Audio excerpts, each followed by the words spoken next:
Yeah. José Luis Zelaya, Zelaya con Z. And I am from Texas, and I go to Texas A&M University. I'm a graduate student. Okay, so how do you feel about on Obama's announcement?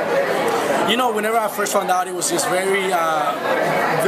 was a very happy moment, because the idea that a lot of students that are now in detentions are going to be let go, that a lot of students have the opportunity to now have working permits and driver's license, and just be a step closer to their dreams. It's a huge step in the right direction, but at the same time, even though we were very happy, we understand that we have a lot of work ahead of us to be able to continue to work for the passing of the DREAM Act, comprehensive immigration reform. So it was definitely a very great step in the right direction. And how did it make you feel when you heard it? Well, whenever I first heard it, I was very happy. I was actually I actually felt like my body was really weak, so I felt that if I was gonna faint, I called my mom. She started crying. She started praying.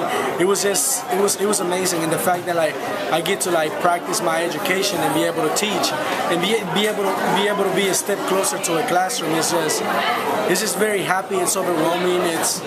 It's a lot of joy, but at the same time, it's that idea that there is so much work ahead of me and ahead of us, and so it's great. It made me feel really happy. And you speak of the work. What kind of work do you think still needs to be done?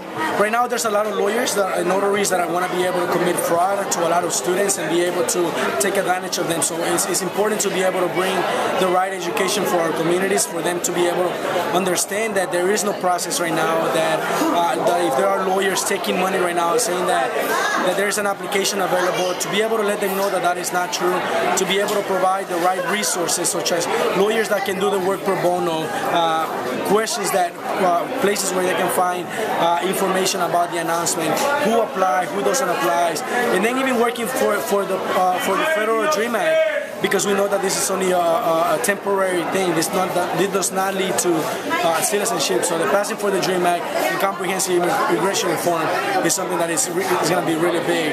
It is ahead of us. And lastly, in the speech today, we heard in the closing remarks about the mental health concerns of dreamers.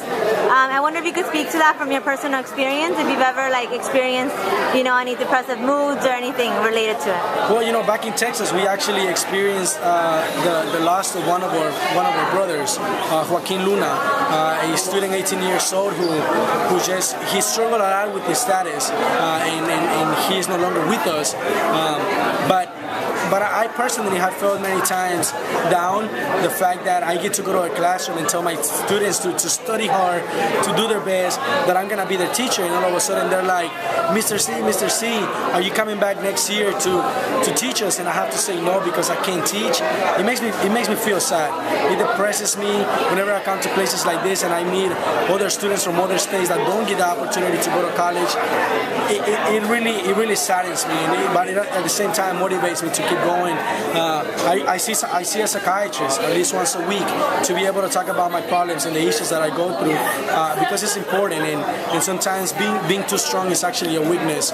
So it's important to be able to ask for help. All right, thank you. Thank you.